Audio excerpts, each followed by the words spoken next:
ஆன்மீக உறவுகள் அனைவருக்கும் என் அன்பான வணக்கங்கள். நாளைய தினம் கார்த்திகை மாத சனிக்கிழமையில் வரக்கூடிய அமாவாசை. எப்பொழுதும் போல காலையில் முன்னோர்களோட வழிபாட்டை சிறப்பாக முடிச்சிடுங்க. காகத்திற்கு உணவு வச்சதுக்கப்புறம் உங்களுடைய விரதத்தை முடிச்சுட்டு அமாவாசை வழிபாடையும் நீங்கள் பண்ணிடுங்க. இந்த பிரபஞ்சத்தில் வழக்கத்தை விட இரையாற்றல் அமாவாசை நாளில் நிறைவாக இருக்கும். முன்னோர்களோட வருகை, குலதெய்வத்தின் வருகை இந்த நாளில் இருக்குங்கிறது நம்பிக்கை. ரொம்ப சக்தி வாய்ந்த இந்த நாளில் நம்முடைய கஷ்டங்கள் தீர்வதற்கு பிரபஞ்சத்திடம் நம்ம என்ன வேண்டுதல் வைத்தாலும் அது நடக்கும். நம்முடைய கடன் சுமை தீர்வதற்கும் செல்வ செழிப்பில் உயரத்துக்கும் நம்ம செய்யக்கூடிய ஒரு எளிமையான பரிகாரத்தை தான் இந்த பதிவில் நம்ம பார்க்க போகிறோம். மாதத்தில் ஒரு முறை வரக்கூடிய இந்த அமாவாசை திதி நம்ம வீட்டில் இருக்கிறவங்களுக்கு திருஷ்டி சுற்றி போடும் வழக்கத்தை எப்பொழுதும் வச்சுக்கோங்க. ஒவ்வொரு அமாவாசை திதியிலும் திருஷ்டி கழித்தோம் அப்படின்னா நம்முடைய கஷ்டங்கள் நம்ம வீட்டு விலகுங்கிறது நம்பிக்கை. நம்மளுடைய முன்னோர்கள் சொல்லி வைத்த இதை எப்பொழுதும் நம்ம கடைப்பிடிக்கிறது நமக்கு நல்லது.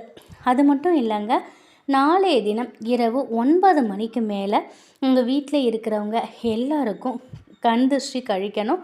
நீங்கள் கல்லுப்பு சுற்றி போடலாம், இல்லைன்னா மிளகாய், கல்லுப்பு, கடுகு இந்த 3 பொருட்களையும் சேர்த்து சுற்றி போடலாம். அப்படி இல்லைன்னா வெறும் கற்பூரம் கூட நீங்கள் சுற்றி போடலாம். இல்லை எலுமிச்சை பழத்தை 2ஆக நறுக்கி 2 திசைகளையும் தூக்கி போடலாம். இந்த மாதிரி கண் திருஷ்டியை நீங்கள் நீக்கிடுங்க. உங்கள் குடும்பத்தில் என்ன வழக்கமோ அதை பயன்படுத்தி நீங்கள் கண் திருஷ்டியை கழிச்சிடுங்க. அதுக்கப்புறம் இதை நீங்கள் செஞ்சிட்டிங்க அப்படின்னாக்கா நீங்கள் செய்யக்கூடிய பரிகாரங்களுக்கு எந்த தடங்களும் வராது. பரிகாரமும் முழு பலனை கொடுக்கும்.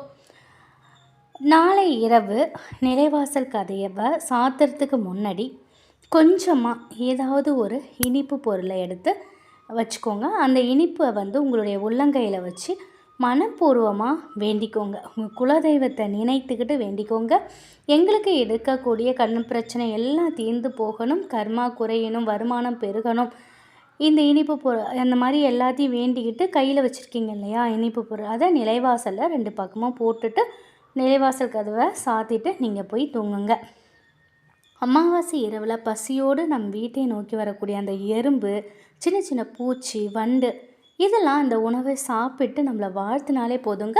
நம்ம பிடிச்ச அனைத்து கர்ம வினைகளும், நமக்கு கஷ்டத்தை கொடுக்கக்கூடிய அனைத்து பிரச்சனைகளும் தீரும். மற்ற நாளில் அன்னதானம் செய்கிறத விட அமாவாசை திதியில் அன்னதானம் செய்வது பல மடங்கு புண்ணியத்தை நமக்கு கொடுக்கும். நம்முடைய நல்ல நேரம் ஒரே ஒரு எறும்பு அந்த இனிப்பு பொருளை எடுத்து சாப்பிட்டாலும் 1000 எறும்புகளுக்கு அன்னதானம் அளித்த புண்ணியம் நம்மளை சேரும். நம்ம வாழ்க்கையில் இருக்கக்கூடிய கஷ்டங்களும் அனைத்துமே ஒரு முடிவுக்கு வரும். நமக்கு தேவையான செல்வ செழிப்பும் நம் வீடு தேடி வரும்.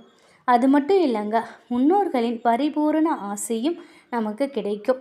மறுநாள் காலை நிலைவாசலில் மிச்சம் மீதி இருக்கக்கூடிய இனிப்பு பொருட்கள் எல்லாம் நீங்கள் கூட்டி தூக்கி போட்டுடலாம். தூள் செய்யப்பட்ட வெல்லம், வெள்ளை சக்கரை, நாட்டு சக்கரை, இப்படி எந்த பொருள் இனிப்பு பொருளாக இருந்தாலும் பரவாயில்லைங்க. இது நீங்கள் இந்த பரிகாரத்திற்கு நீங்கள் பயன்படுத்திக்கலாம்.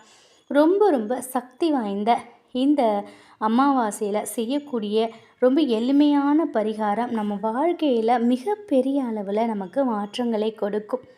முழு மனதோட உங்கள் குலதெய்வத்தையும் முன்னோர்களையும் வேண்டி நீங்கள் இதை செய்து பாருங்கள். ஒவ்வொரு அமாவாசைக்குமே இதை நீங்கள் செஞ்சுக்கிட்டு வரலாம். திருஷ்டி கழித்து முடித்ததுக்கப்புறம் நீங்கள் இதை செய்துட்டு அதுக்கப்புறம் தூங்க போங்க. இதை நீங்கள் ஒவ்வொரு அமாவாசையிலும் பண்ணும்போது கண்டிப்பாக உங்கள் வீட்டில் இருக்கக்கூடிய மாற்றங்களை நீங்கள் கண்கூடாக பார்க்கலாம். நல்ல முன்னேற்றகரமான வாழ்க்கை நமக்கு அமையும். முன்னோர்களின் ஆசீர்வாதமும் குலதெய்வத்தின் ஆசீர்வாதமும் இருந்தாலே போதுங்க, நம்ம வாழ்க்கையில் மிகப்பெரிய அளவில் நம்ம நல்ல ஒரு முன்னேற்றத்திற்கு போகலாம்.